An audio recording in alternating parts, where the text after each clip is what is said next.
so that I can hardly speak, and I seem to find the happiness I see when we're out together, dancing cheek to cheek. It's heaven,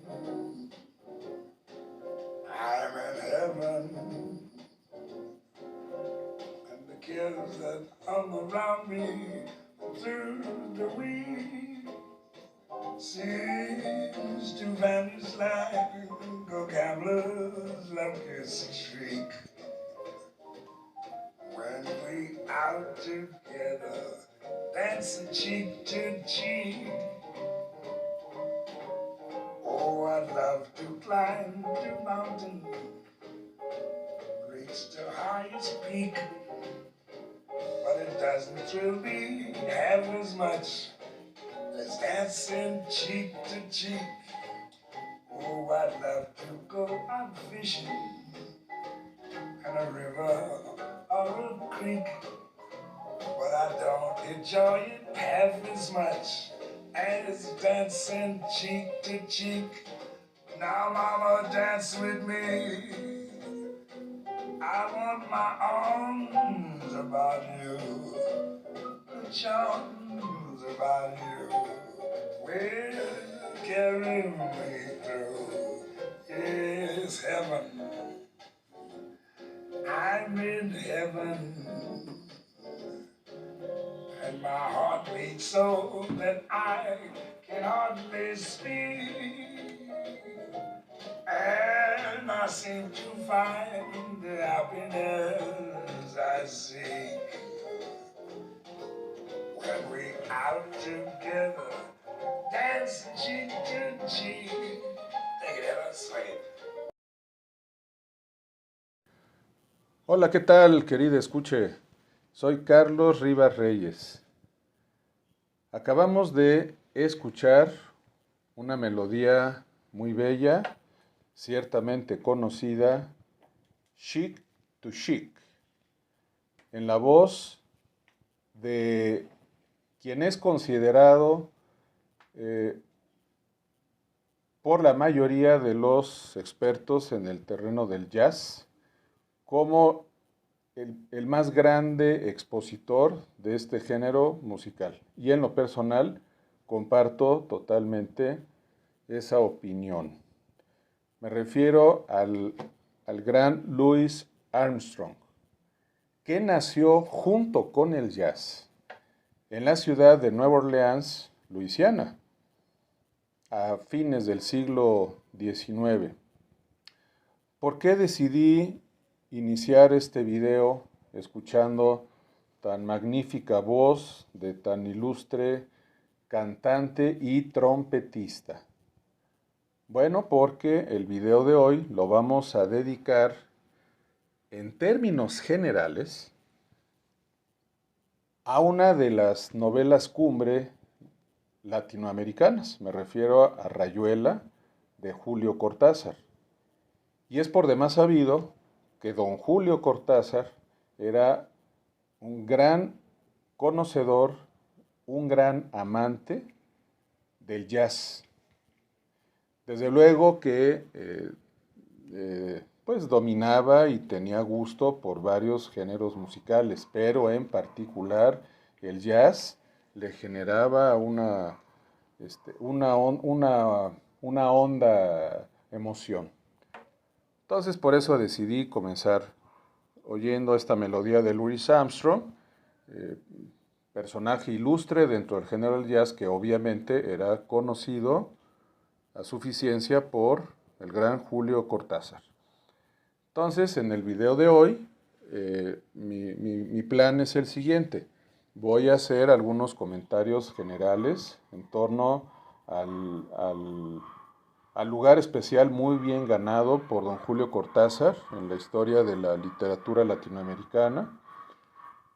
Haré algunos comentarios generales sobre su novela Rayuela y posteriormente decidí compartir con el público algunos fragmentos que a mí en lo personal me parecen muy rescatables, me parecen de suyo muy valiosos, dentro del contexto que buscaba Julio Cortázar, que fue el de crear una novela experimental. Son fragmentos que elegí y que voy a ir intercalando. Esto lo digo para quienes han leído Rayuela. Los voy a ir intercalando en una forma un poco aleatoria, ¿sí? Es como un poquito hacer un guiño con el manejo de los capítulos prescindibles de la novela que ideó Julio Cortázar y que han de ser leídos de acuerdo a un plan, a una propuesta que el propio Julio hizo a propósito de su novela.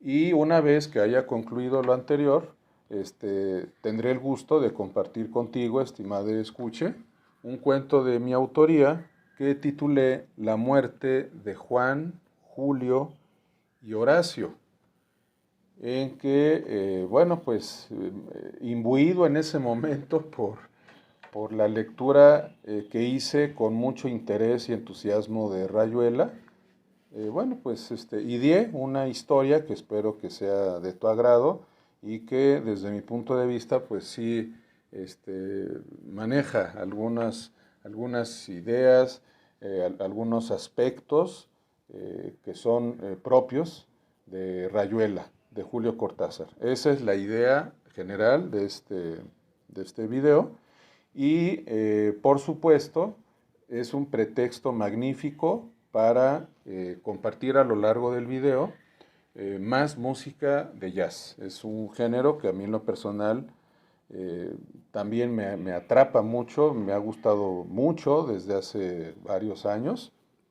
Y bueno, creo que será para ti muy grato que pongamos como fondo musical algunas canciones o melodías jazzísticas. Expuesto lo anterior, entonces procederé a dar una pequeña introducción sobre el tema o los temas medulares de este video que espero sea de tu agrado.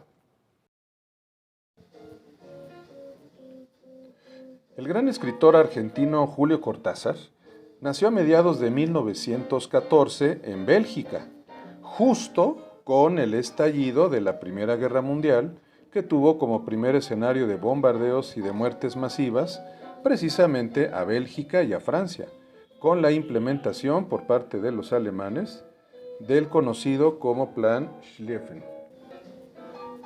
Su madre refirió años después a Julio cómo este recién nacido, cada vez que escuchaba el impacto de las bombas y de la metralla, cubría con sus manitas sus oídos.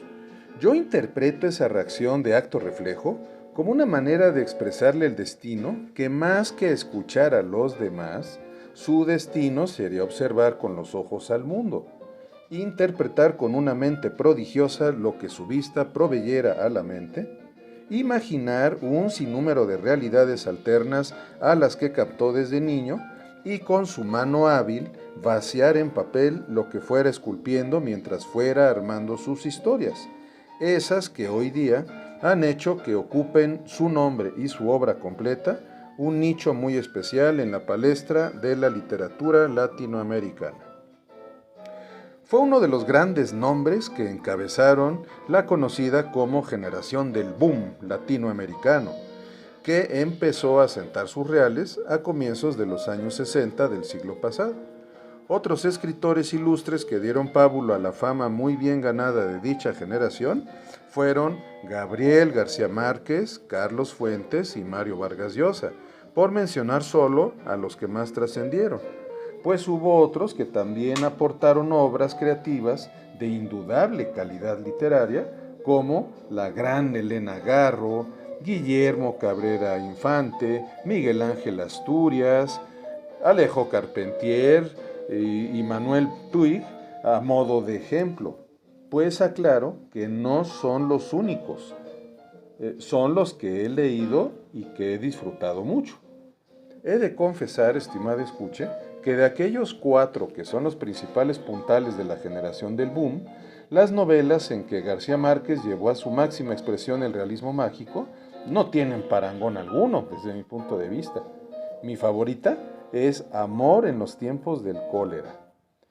De mi paisano Carlos Fuentes, creo que sin duda su novela La muerte de Artemio Cruz marcó un hito en la forma de narrar una historia alternando la primera, la segunda y la tercera personas del singular. Aunque la que a mí me parece tan original como extraordinaria es La región más transparente, por su forma de lograr que la Ciudad de México se erigiera como un personaje literario sui generis. Es mi novela favorita de él. Cuando la leí, acudían a mi mente en forma de flashazos pasajes de la novela Manhattan Transfer de John Dos Passos. Pero en lo personal, creo que la novela de Fuentes es más rica y original que Manhattan Transfer. Tocante a don Mario Vargas Llosa, he de decir que es el escritor de novelas en idioma español con quien más afinidad siento como lector. Su estilo me fascina. He leído casi todas sus novelas y cuantas he leído son las veces que me he sumergido en otras tantas atmósferas diseñadas por tan insigne escritor. Tan es así que de él me costaría un inmenso trabajo decidir cuál es mi favorita. Ahora bien, en el caso de don Julio Cortázar, quiero decir 2 cosas. La primera, que es el autor de cuentos que más me ha electrizado en mi vida. Como obra en conjunto, sus cuentos me parecen lo más acabado de la cuentística latinoamericana, o cuando menos de los cuentistas latinoamericanos que he leído, que la verdad son más que unos cuantos.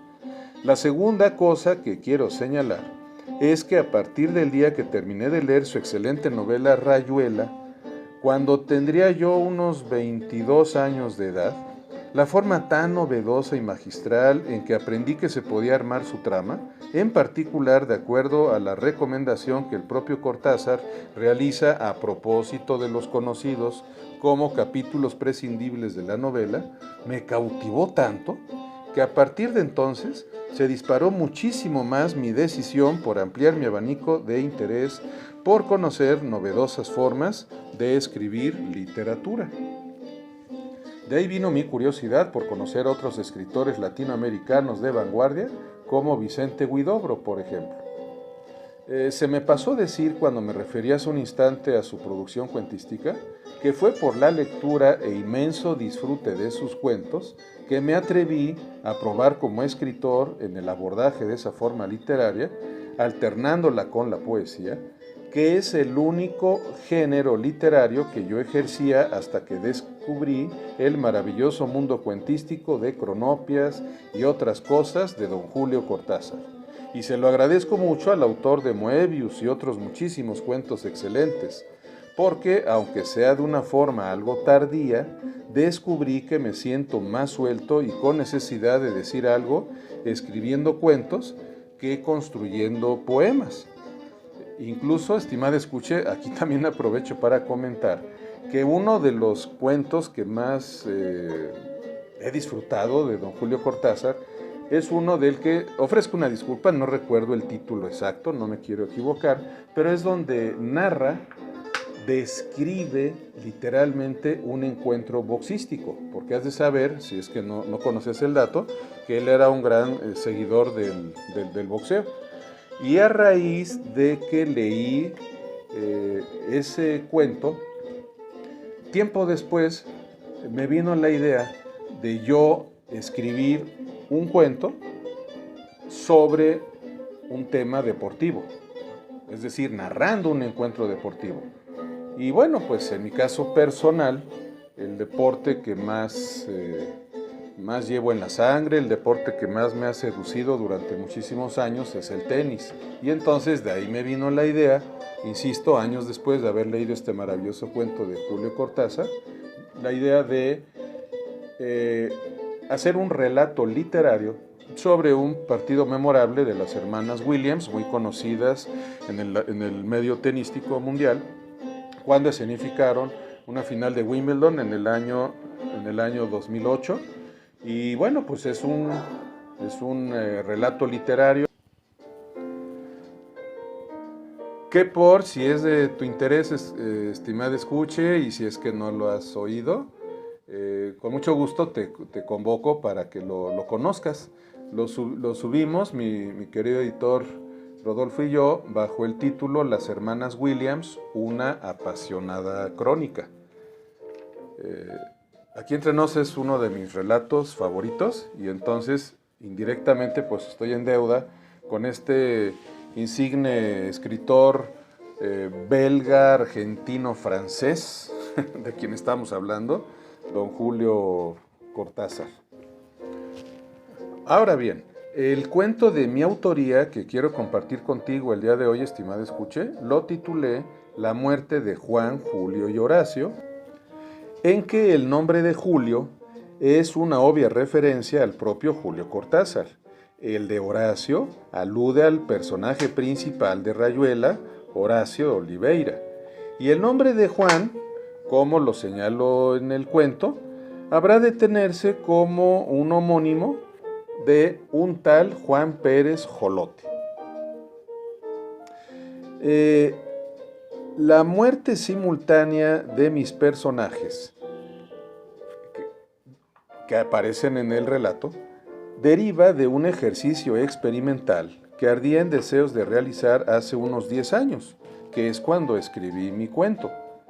Tal clase de ejercicio quise intentarlo estimulado por el propio Julio Cortázar, que con Rayuela consiguió tejer una novedosa novela de corte experimental que muchos han calificado como antinovela, epíteto que jamás gustó al propio Cortázar, que le endilgaron a esta novela, que por cierto se publicó por primera vez en México en 1963, año en que nací y que no sé si por lo mismo desde el día en que mi madre Dulce María me dio a luz, traía marcado en mi destino el establecimiento más temprano que tarde de una conexión especial y unívoca con esta novela Rayuela que, como ya he dejado dicho, me electrizó cuando concluí su lectura y a la que Cortázar prefería que fuera calificada como contranovela en vez de antinovela. Postura del propio autor que la verdad sí comparto, porque hablar de una antinovela es romper, al menos así lo interpreto yo, como romper completamente con los cánones, en este caso del género novelístico, es transformar por completo sus cimientos básicos e históricos. Y creo que no es el caso. Desde luego es una novela originalísima en su estructura, pero sí estoy de acuerdo con esta postura del propio Julio Cortázar en que es más exacto decir que se trata de una contranovela. Simplemente va en contra de algunos cánones, de algunas posturas estructurales clásicas sobre cómo se ha de redactar y de contar cierta historia en una novela.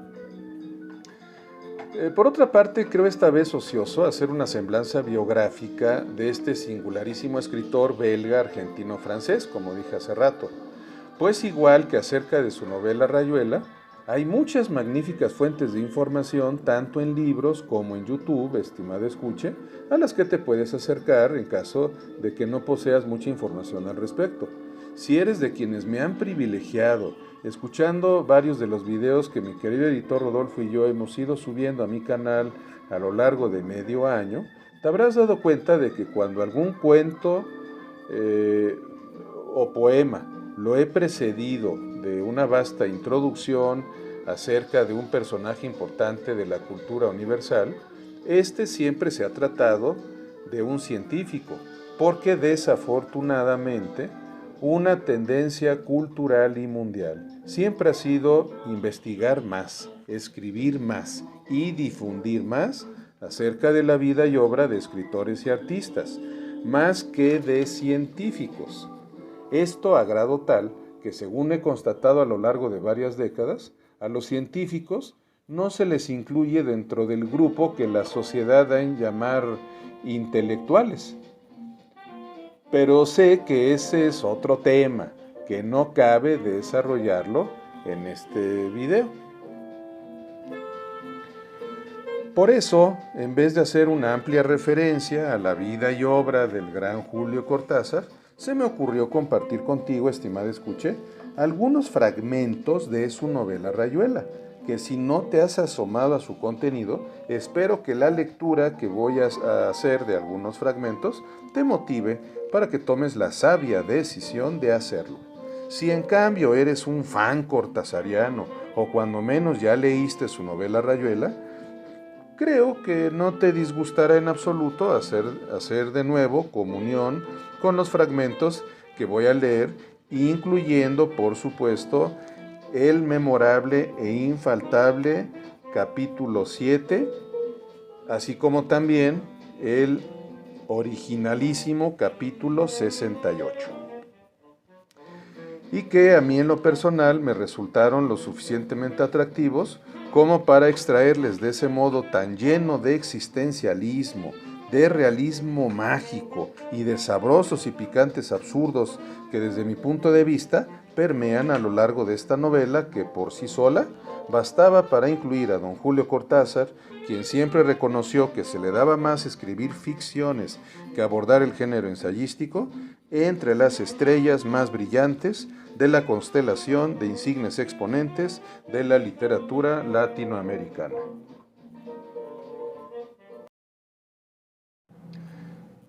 En particular para aquellos escuches que no conozcan esta novela, no tengan idea de cuál es la trama, de qué trata, voy a hacer algunos comentarios muy generales solamente para que se den una idea básica.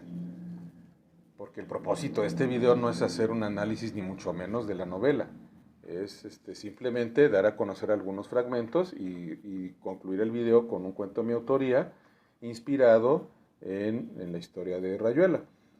Entonces, comentarios generales. El libro o la novela digamos que está dividida en dos partes. La primera es para aquel caso en que el lector quiera hacer un orden clásico, tradicional, de los capítulos que aparecen en la primera parte, leerlos en orden.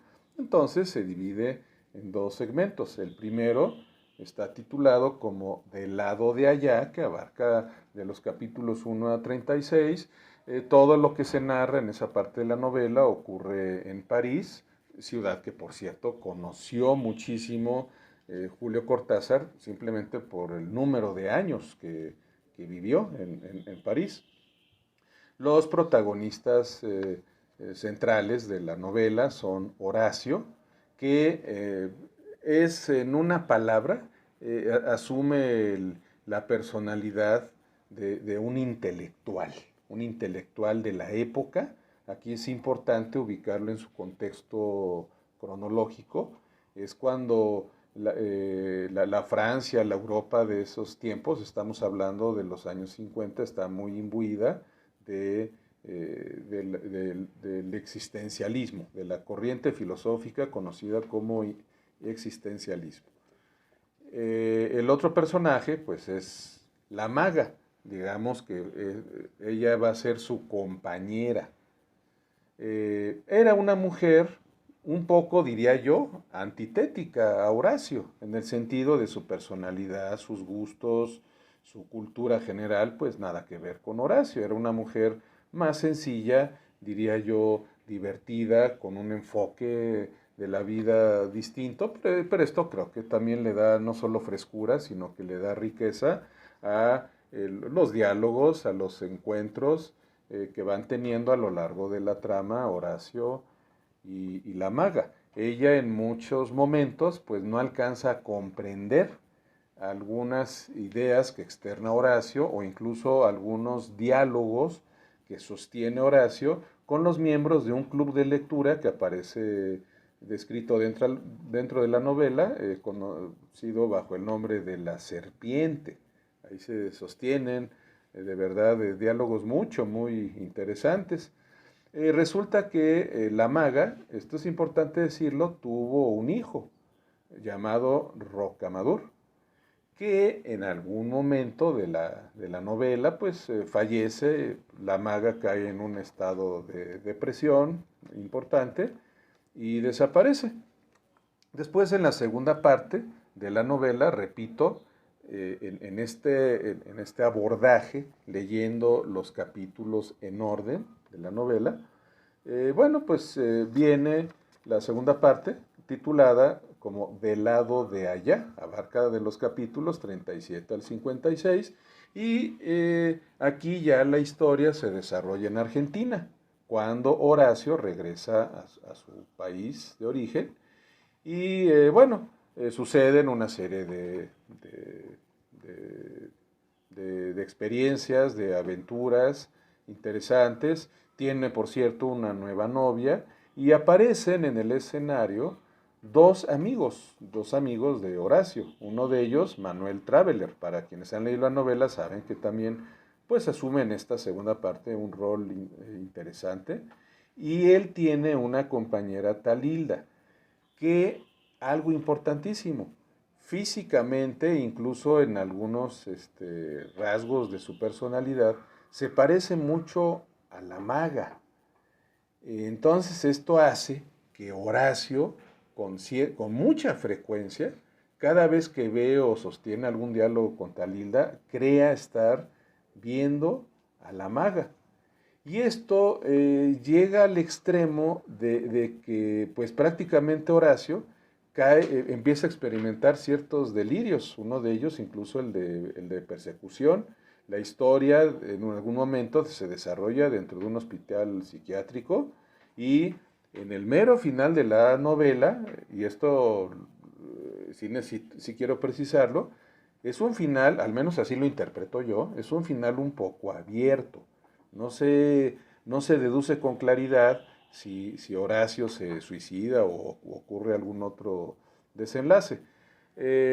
Aquí con todo derecho alguien me podría decir, bueno, pues casi casi nos está contando de qué trata la novela y me van a dar la razón quienes han leído Rayuela y son enamorados de esta gran novela. Van a decir, no, para nada. Es que esto que acaba de reseñar don Carlos, pues sí, es una idea general, una visión panorámica de qué trata, pero eso no es lo que le da riqueza a la novela. Lo que le da auténtica riqueza es incorporar los capítulos denominados por Cortázar prescindibles, que van del 57 al 155, bajo el título de Otros lados, y que esto es lo que le da una riqueza inconmensurable a la novela. Entonces, prácticamente lo que acabo de reseñar, pues, créeme, estimada escucha, es una idea muy vaga del trasfondo de Rayuela. Y si decidí hacer esta reseña muy general y panorámica, pues es con la sola intención de que quienes no han leído Rayuela, ahorita que vayan escuchando los fragmentos escogidos de manera un poco aleatoria de mi parte de la novela, pues de alguna forma le puedan encontrar un poquito más de sentido y sobre todo que pueda captar un poco más su interés. Por eso es que hice esta reseña. Entonces, ahora sí, vamos a dar lectura a algunos fragmentos y como lo he dejado señalado, desde luego hay dos capítulos que son desde mi punto de vista imprescindibles para incorporar en este ejercicio de lectura que voy a hacer, que son el celebérrimo capítulo 7, que describe lo que para don Julio Cortázar es un beso, y el originalísimo capítulo 68. Entonces, ahora sí que nos arrancamos.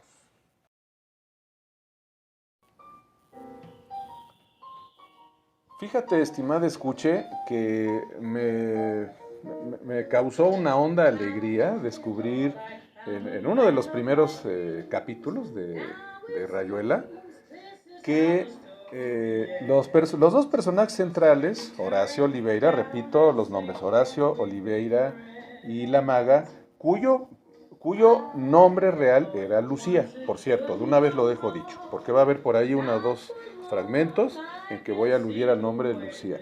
Entonces decía que me causó una honda alegría descubrir que con mucho agrado ellos a veces veían películas de Harold Lloyd. Esto lo menciono, para quien no lo sepa, porque Harold Lloyd es de los grandes exponentes del cine silente, mal llamado cine mudo, que estuvo en boga tanto en Europa como en Hollywood digamos, en los primeros 30 años del siglo XX. Y en lo personal, soy un super fan del cine silente. Y fíjate que, además de aludir a que ellos veían con mucho agrado películas de Harold Lloyd, más adelante, en otro capítulo, se alude a que llegaron a ver una película denominada Acorazado Potemkin, que es de los títulos clásicos de uno de los grandes directores de cine silente, Sergei Eisenstein. Entonces comienzo haciendo esta pequeña referencia. Después se habla en otra parte de que hablaban de algo denominado patafísica. Esto no creas que es un término inventado por el propio Julio, porque ya más adelante hablaremos de que él inventó un propio lenguaje muy singular, el glíglico, que incorporó en un capítulo de su novela. Pero no, la patafísica, quiero decirte, estimada escuche, era, digámoslo así, fue una corriente intelectual de la época en que surgió el surrealismo. Estoy hablando de comienzos del siglo XX, esto fue a propósito del estallido de la Primera Guerra Mundial. Más adelante hay un capítulo para mí muy sabroso en donde se narra con espectacular detalle cómo Horacio se la pasa buscando un terroncito de azúcar que había debajo de una mesa y que no lo encontraba. Bueno, a mí en lo personal me pareció muy divertido leer esa parte. Hay otra parte donde se dice que la maga quería parecerse a Leonor de Aquitania. Aquí, estimado escuche, por si tú no lo sabes, Leonor de Aquitania fue la madre de dos legendarios reyes de la Inglaterra medieval. Me refiero a Juan Sin Tierra y al famoso Ricardo Corazón de León. A partir de este momento, estimado escuche, ahora sí me voy a concentrar en ir extrayendo, esa es la palabra, extrayendo ciertas citas, ciertos fragmentos literales de esta espléndida novela. Hay un fragmento que dice: la felicidad es un aire como de unicornio, una caída interminable en la inmovilidad. La maga, no lo olvidemos, tenía un hijo de nombre Rocamadour. Andaban sin buscarse, pero sabiendo que andaban para encontrarse. Es otro fragmento hermoso, en que, obvio, estamos haciendo alusión a estos personajes centrales de la novela, Horacio y la maga. La maga le canturreaba melodías ni siquiera inventadas.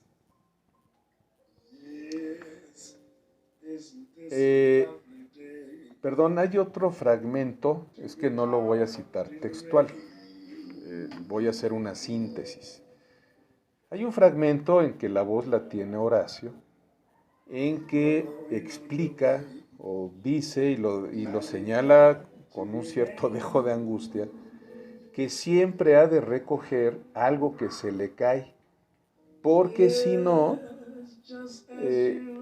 sobrevendría una desgracia a alguien con la inicial del objeto que se le cayera.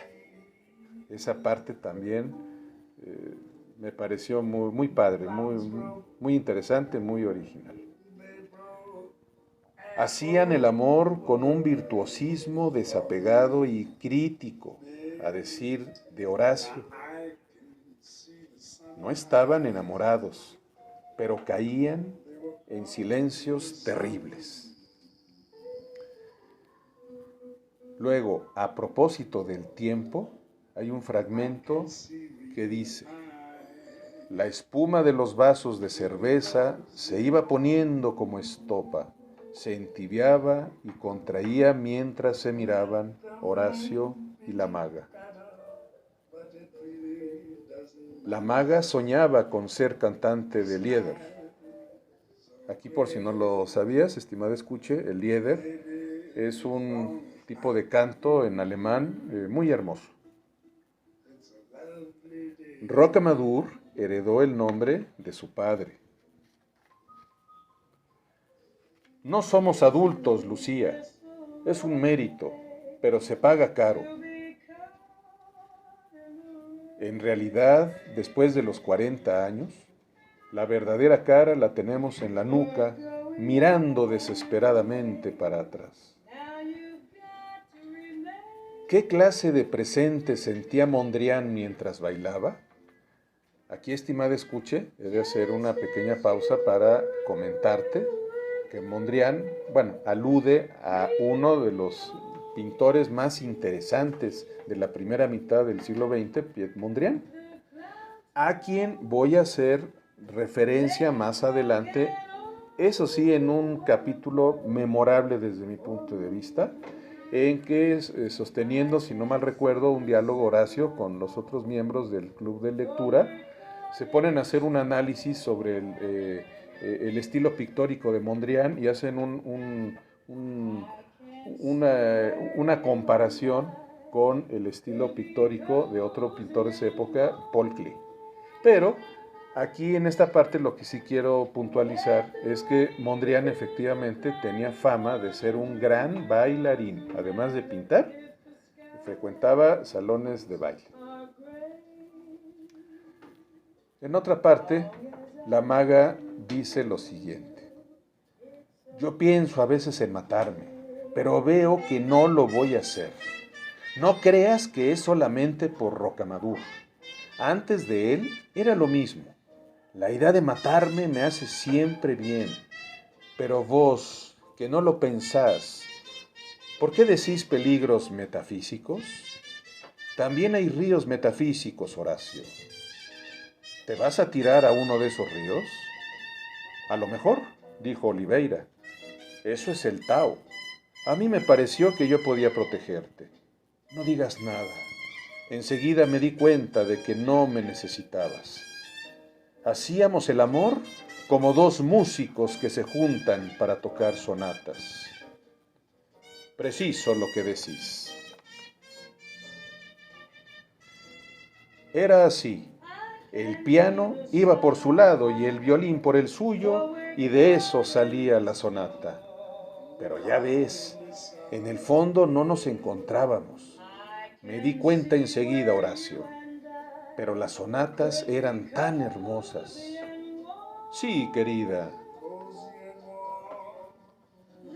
En el fondo, dijo Gregorius, París es una enorme metáfora. Quizás sería mejor que rompa el techo. Le voy a poner un disco de Mario del Mónaco para que aprendan. Lástima que no tengo ninguno. El cretino, bestia de porquería.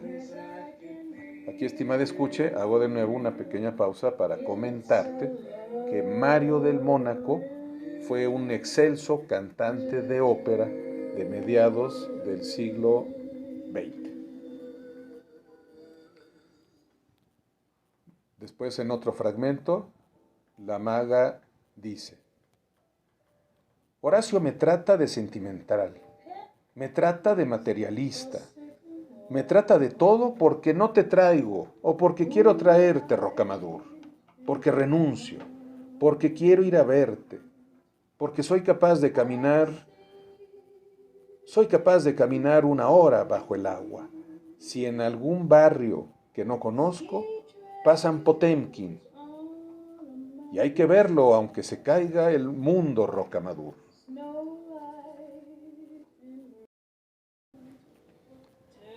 Ahora, estimada, escuche, atención, voy a citar un fragmento que a mí, como amante de la pintura, me parece maravilloso, genial, en donde se van a contraponer el estilo pictórico del ya aludido Piet Mondrian con el de Paul Klee, otro pintor tan importante como Mondrian de aquella época.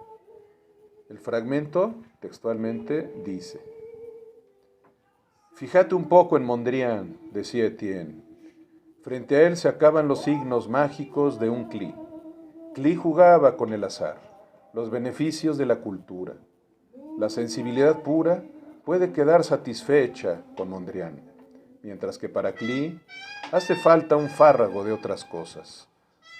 Un refinado para refinados. Un chino realmente. En cambio, Mondrian pinta absoluto. Te pones delante, bien desnudo, y entonces una de dos: ¿ves o no ves? El placer, las cosquillas, las alusiones, los terrores o las delicias están completamente de más. ¿Vos entendés lo que dice?, preguntó la maga. A mí me parece que es injusto con Klee. La justicia o la injusticia no tienen nada que ver con esto, dijo Oliveira aburrido. Lo que está tratando de decir es otra cosa.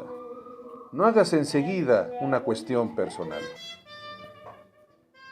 Pero ¿por qué dice que todas esas cosas tan hermosas no sirven para Mondrian?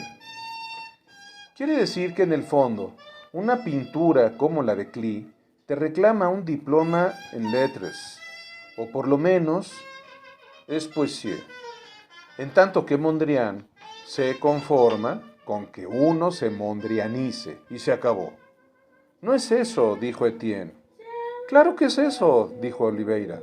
Según vos, una tela de Mondrian se basta a sí misma. Ergo, necesita de tu inocencia más que de tu experiencia. Hablo de inocencia edénica, no de estupidez. Fíjate que hasta tu metáfora de estar desnudo delante del cuadro huele a preadamismo. Paradójicamente, Klee es mucho más modesto porque exige la múltiple complicidad del espectador, no porque no se basta a sí mismo. En el fondo, Klee es historia y Mondrian atemporalidad. Y vos te morís por lo absoluto.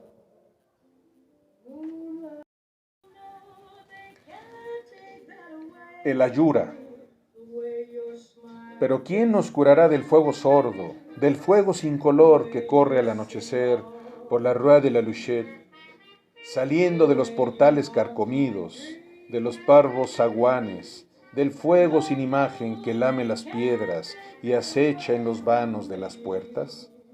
¿Cómo haremos para lavarnos de su quemadura dulce, que prosigue, que se aposenta para durar aliada al tiempo y al recuerdo, a las sustancias pegajosas que nos tienen de este lado y que nos arderá dulcemente hasta calcinarnos?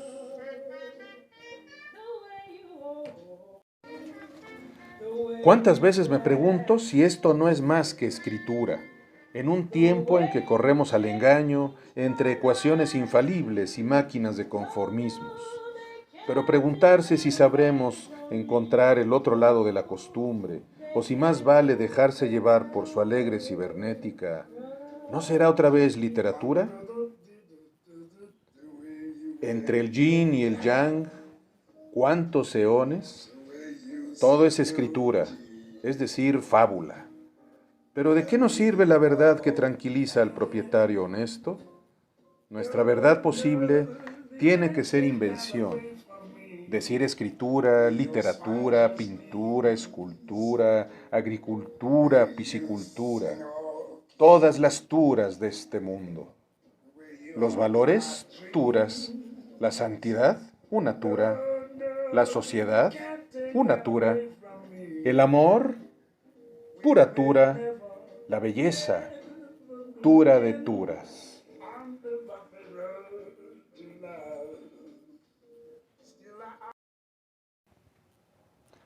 A continuación, estimada escuche, tendré el gusto y el privilegio de dar lectura al celebérrimo capítulo 7 de la novela Rayuela, donde Julio Cortázar, de una manera por demás magistral, describe lo que es un beso.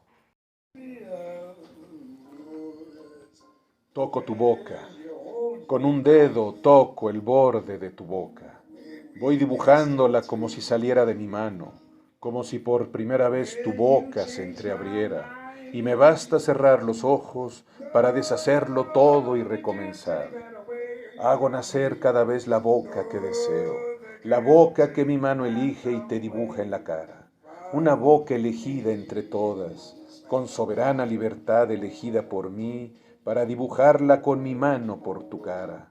Y que por un azar que no busco comprender, coincide exactamente con tu boca, que sonríe por debajo de la que mi mano te dibuja. Me miras, de cerca me miras, cada vez más de cerca, y entonces jugamos al cíclope. Nos miramos cada vez más de cerca, y nuestros ojos se agrandan, se acercan entre sí, se superponen, y los cíclopes se miran, respirando confundidos.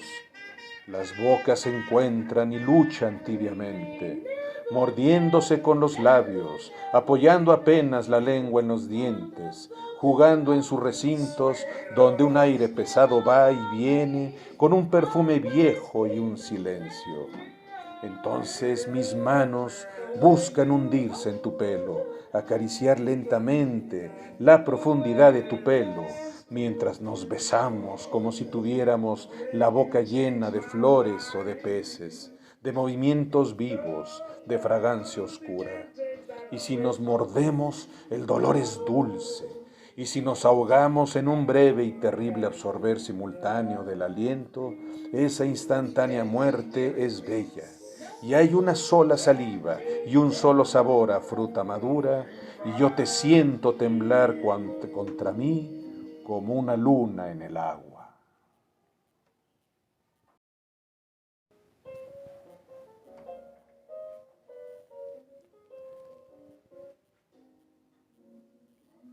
De lo puro por anodino a lo puro por desmesura. Se citaban por ahí y casi siempre se encontraban, casi siempre acababan por encontrarse.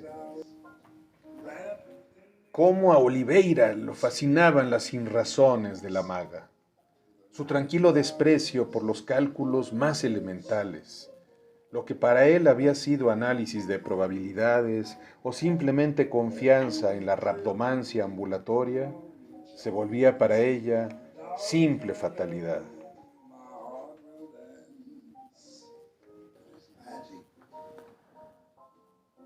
Pero el amor, esa palabra, moralista Horacio, temeroso de pasiones sin una razón de aguas hondas, desconcertado y arisco en la ciudad donde el amor se llama con todos los nombres de todas las calles, de todas las casas, de todos los pisos, de todas las habitaciones, de todas las camas, de todos los sueños, de todos los olvidos o los recuerdos. Amor mío, no te quiero por vos, sino por mí, ni por los dos juntos. No te quiero porque la sangre me llama a quererte. Te quiero porque no sos mía, porque estás del otro lado, ahí donde me invitas a saltar y no puedo dar el salto, porque en lo más profundo de la posesión no estás en mí, no te alcanzo, no paso de tu cuerpo, de tu risa. Hay horas en que me atormenta que me ames. ¿Cómo te gusta usar el verbo amar? ¿Con qué cursilería lo vas dejando caer sobre los platos y las sábanas y los autobuses? Me atormenta tu amor que no me sirve de puente, porque un puente no se sostiene de un solo lado. Jamás Wright ni Le Corbusier van a ser un puente sostenido de un solo lado. Y no me mires con esos ojos de pájaro, Para vos la operación del amor es tan sencilla. Te curarás antes que yo, y eso que me querés como yo no te quiero.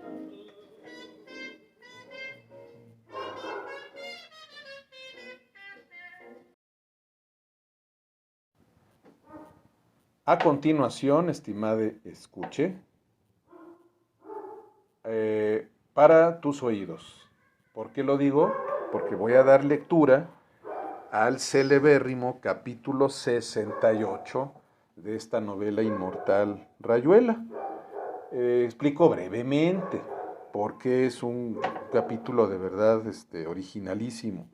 Porque es donde Julio Cortázar va a narrar una escena algo erótica, pero en un lenguaje, digámoslo así, que él mismo inventó, el glíglico. Así se conoce este lenguaje inventado por Julio Cortázar. Aquí quizá valga la pena simplemente decir que como antecedente de este acto portentosamente creativo de don Julio, pues tenemos un fragmento escrito en un idioma que también inventó al efecto Lewis Carroll en su célebre novela A través del espejo. Esto lo doy únicamente como antecedente. Bueno, entonces ahora sí, demos lectura al celebérrimo capítulo 68 de la novela Rayuela.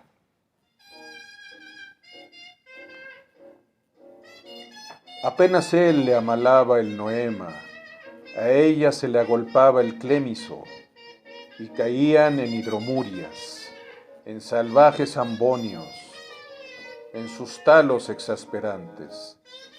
Cada vez que él procuraba relamar las cincopelusas, se enredaba en un grimado quejumbroso y tenía que embulsionarse de cara al nóvalo, sintiendo cómo poco a poco las arnillas se espejunaban, se iban apeltronando, reduplimiendo, hasta quedar tendido como el trimalciato de ergomanina, al que se le han dejado caer unas fílulas de carioconcia. Y sin embargo, era apenas el principio, porque en un momento dado, ella se tordulaba los urgalios, consintiendo en que él aproximara suavemente sus orfelunios. Apenas se entreplumaban, algo como un ulucordio los encrestoreaba, los extrayuxtaba y paramovía. De pronto era el clinón, la esterfurosa convulcante de las mátricas, la jadeollante embocapluvia del orgumio, los esproemios del merpasmo en una sobrehumítica agopausa. ¡Evoé! ¡Evoé! Volposados en la cresta del Murelio, se sentían valpamar, perlinos y márulos. Temblaba el troc, se vencían las marioplumas, y todo se revolviraba en un profundo pínice, en niolamas de argutendidas gasas, en cariñas casi crueles que los sordopenaban hasta el límite de las gunfias.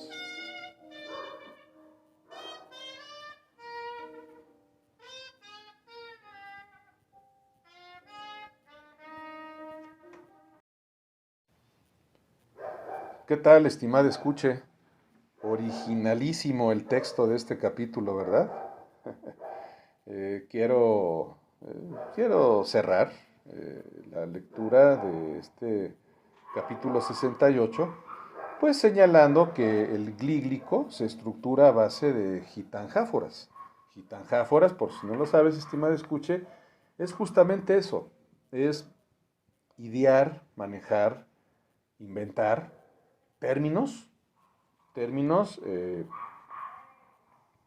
singulares que van a estructurar un idioma muy particular y que en este caso, digámoslo así, aísla a los enamorados.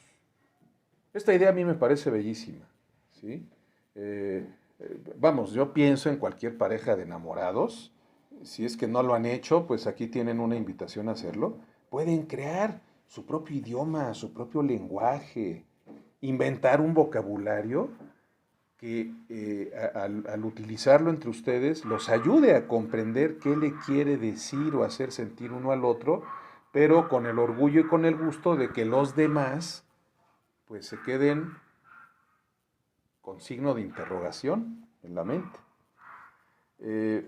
Ya para terminar, estimada escuche, fíjate que para mí la idea esencial de la gitanjáfora, de este eh, muy padre, muy hermoso recurso literario, consiste en que en la gitanjáfora se busca transmitir sensaciones por medio de la sonoridad de las palabras. Desde mi punto de vista, aquí radica el meollo del uso adecuado de las gitanjáforas y en este caso de la invención de un idioma propio, novedoso, como el glíglico de Julio Cortázar. ¿A qué me refiero? A que una vez que escuchaste el texto, si bien no son inteligibles los vocablos que utiliza don Julio en la redacción de esta secuencia de hechos, la clave está en que su sonoridad sí transmite las sensaciones que busca el autor. En este caso, Julio Cortázar. Desde luego, tú tienes la mejor opinión al respecto. Aquí concluimos, estimada escuche, la penúltima parte del video, es decir, las citas que elegí de Rayuela y que consideré interesante y adecuado compartir contigo.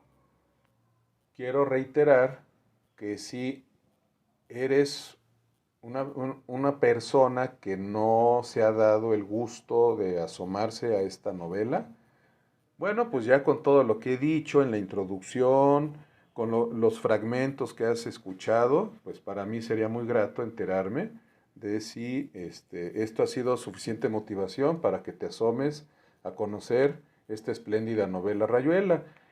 Si en cambio, pues eres, como lo dije en la introducción, eres un cortasariano de hueso colorado, pues no dudo que te habrá sido grato escuchar estos fragmentos con los que tú estás familiarizado, porque de verdad son fragmentos, bueno, hablo en general de la novela, pero en particular hablando de los fragmentos que elegí, pues de verdad, no tienen pierde, o sea, uno los escucha, los vuelve a oír y siempre se disfrutan. Para mí ha sido gozoso de nuevo leerlos y compartirlos contigo. Hasta aquí, estimada escuche, si es de tu interés compartir alguna opinión, punto de vista sobre lo que llevo dicho hasta ahorita, con mucho gusto, pues ya sabes que pongo a tu alcance mis fuentes de contacto, que son el correo electrónico y el número de WhatsApp que aparecerán al final de este video. Para concluir, ahora sí, pasaré a dar lectura a un cuento de mi autoría que escribí poco tiempo después de que concluí este ejercicio tan lleno de cosas muy gratas para mí, de haber leído la novela Rayuela de Julio Cortázar. Al poco tiempo de que concluí su lectura, imbuido un poquito de la estructura, de las ocurrencias, de todos los detalles de esta novela, bueno, pues me aventé a escribir un cuento que espero que sea de tu agrado, que según yo, pues tiene varios guiños con, con la estructura y con la trama de Rayuela. Y bueno, pues vamos vamos a darle lectura. Antes de dar formal lectura a mi texto, estimada escuche, considero pertinente para facilitarte la comprensión de la trama, que voy a alternar lo que es en sí la trama del cuento con la cita de algunos fragmentos textuales extraídos de Rayuela, sobre todo en la primera parte. Esto lo aclaro para que a ti te sea un poquito más fácil, ¿no? Aclarar la dinámica que ideé para este texto cuentístico. Por supuesto, voy a hacer cambios de tono en la voz para que te sea más fácil reconocer esos fragmentos. Y desde luego, si eres un cortasariano de hueso colorado, pues tales fragmentos los vas a identificar. Si no de inmediato, sí vas a decir como que en mi memoria ya tengo el registro de alguna cita como la que se está haciendo en este cuento. Bueno, entonces ahora sí, nos arrancamos con la lectura formal de mi cuento, La muerte de Juan, Julio y Horacio.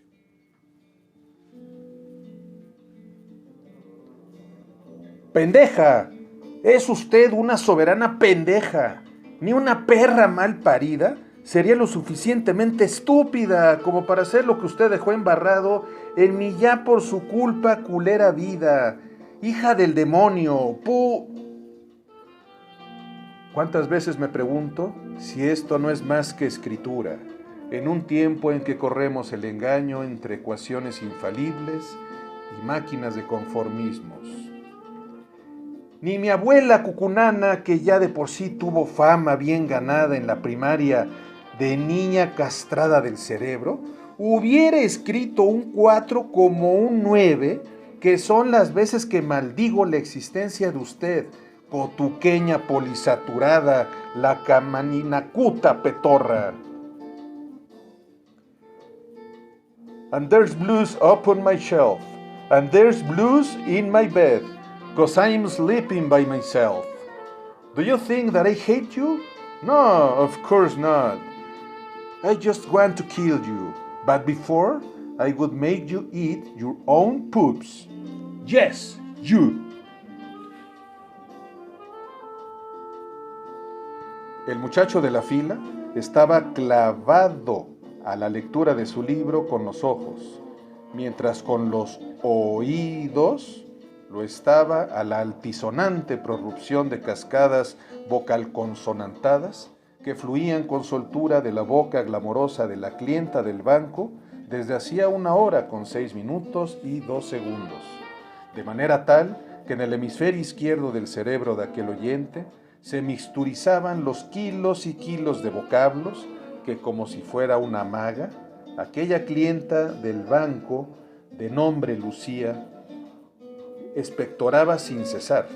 Sí, aquella clienta que pretendía acamalar su dinero destinándolo a liquidar su tarjeta de crédito, de la que no llevaba consigo aquel día el número de la tarjeta, y que es el que de buena fe le anotó en una hoja de blog la asistente ejecutiva, blanco de aquellas palabras hermanadas con el estiércol, mientras que en el hemisferio derecho de su cerebro, el hombre de la fila iba imaginando a la velocidad del rayo los capítulos recién leídos del libro que llevaba consigo para librar la estancia interminable en aquella procesión humana que avanzaba tan lenta como ansiosa hacia la única caja en funcionamiento, absortos todos ellos, eso sí, en el discurso condenatorio de la clienta. Trozo podrido de alimaña, engendro de útero hediondo, ¿qué no se da cuenta que por su pinche y recontrapitecotalacuantico puta culpa mi dinero ya fue a dar a la cuenta de quién sabe qué hijo descendiente de Caín? Caraja mangosta enculada por una requete putísima cobra parada del susto, después de verla usted su cagado en mierda rostro que parece cogote guacareado por el diablo.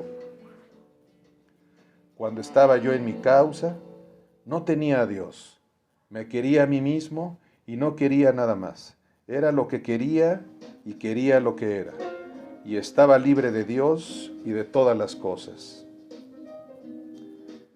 Eres una retambufa con esclerosis múltiple. Como múltiples son las desgracias que ya clavaste con el puñal de tu imbecilidad, en mi futuro ahora lamido por el diablo, súcuba retardada en el desarrollo de la única neurona que habita tu nanocerebro.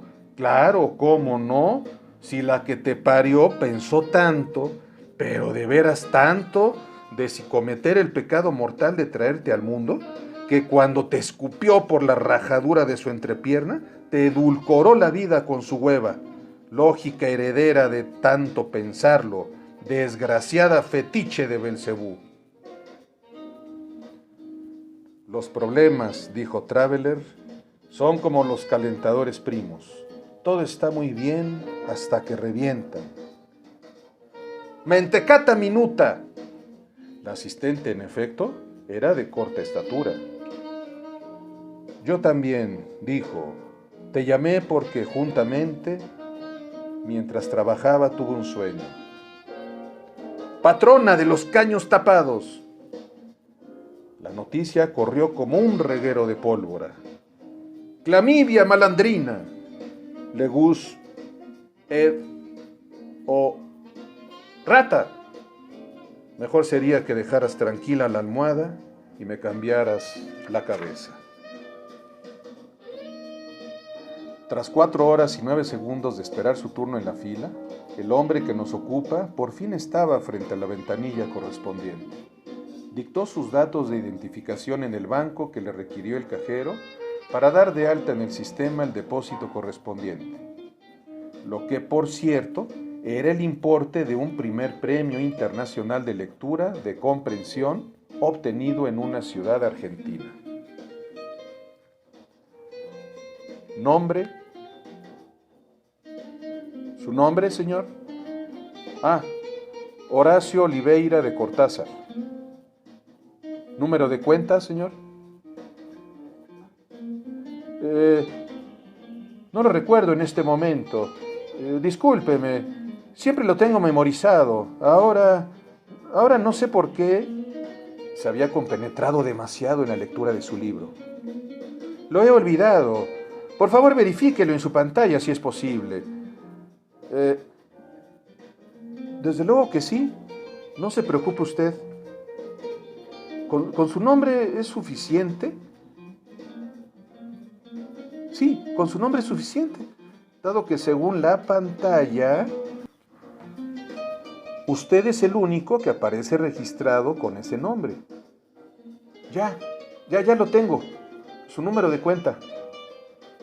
Ya está hecho su depósito, señor Oliveira. El cajero ya había de ese modo efectuado el depósito solicitado por el hombre de la fila, por la cantidad que no se había atrevido a pronunciar en voz alta nuestro depositante, dado lo elevado de la suma. Se le indicó mediante la entrega de un trozo de hoja en el que aparecía una cantidad lo suficientemente grande como para implicar el acompañamiento de 196 billetes de la más alta denominación, junto con 3 monedas de plata. Una vez realizada la operación, el hombre de la fila se retiró del banco, satisfecho de ahora saber bien resguardado el importe de su premio. Lo relevante de esa operación efectuada por nuestro personaje, el hombre de la fila, homónimo de un tal Juan Pérez Jolote, fue que con ese dinero que le cayó como maná del cielo, Horacio Oliveira, el seductor de la maga, pudo contratar al mejor abogado del país para demandar a Julio Cortázar la justa participación de regalías obtenidas por la exitosa venta de Rayuela. El juicio jamás se promovió porque Cortázar y el abogado finiquitaron la cuestión mediante un acuerdo extrajudicial que dejó muy contento al compañero de la maga y algo contrito pero sereno por su gran amor a la justicia al autor de Rayuela, quien se llevó a la tumba el importe de aquel acuerdo. Lo que sí trascendió fue que la clienta del banco murió de un síncope cardíaco poco antes de que el gerente de la sucursal hubiera autorizado el reembolso respectivo, una vez informado sobre el error atribuido a la asistenta del banco y sobre la reacción inaudita de la clienta ante un pequeño error de disgrafia que era de suyo convalidable en un marco de diálogo y mutuo entendimiento entre las partes. Pero más relevante fue saber que el hombre de la fila, homónimo de un tal Juan Pérez Jolote, un mes después del depósito de su premio, no tuvo otra alternativa que pactar un convenio judicial con Horacio Oliveira. Los dos quedaron satisfechos. Horacio reembolsó a Juan la mitad del depósito que fuera abonado erróneamente a su cuenta por haberse asimilado inexorablemente Juan con la lectura de Rayuela durante las prolongadas horas que permaneció en la fila. Los dos murieron juntos un 12 de febrero de 1984 y con Julio, por una razón natural en el mundo de la creación literaria, fueron enterrados en una misma tumba en el cementerio de Montparnasse. Después del entierro, fue que los tres hicieron realidad el sueño de habitar por fin su propia ciudad, la diseñada por él mismo, de acuerdo a un modelo para armar de 56 elementos que siempre fluyeron por su cerebro, y a lo largo de la existencia de los tres padres, de los tres hijos y de los tres hermanos.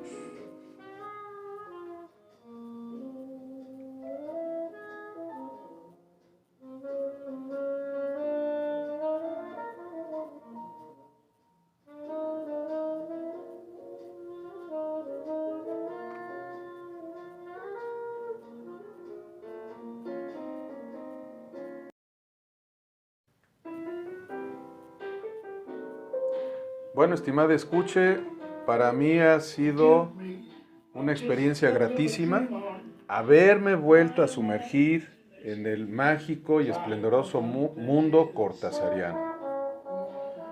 Espero haya sido de tu agrado lo expuesto en este video, los ejercicios experimentales hechos y el cuento de mi autoría. Por lo pronto, me despido compartiendo contigo, como lo he hecho últimamente, mi eslogan de lucha como divulgador cultural. Concibo a la cultura como una variante de la felicidad, entendida esta última como una variante del ser, que haya en el amor al prójimo su manifestación más bella y redituable.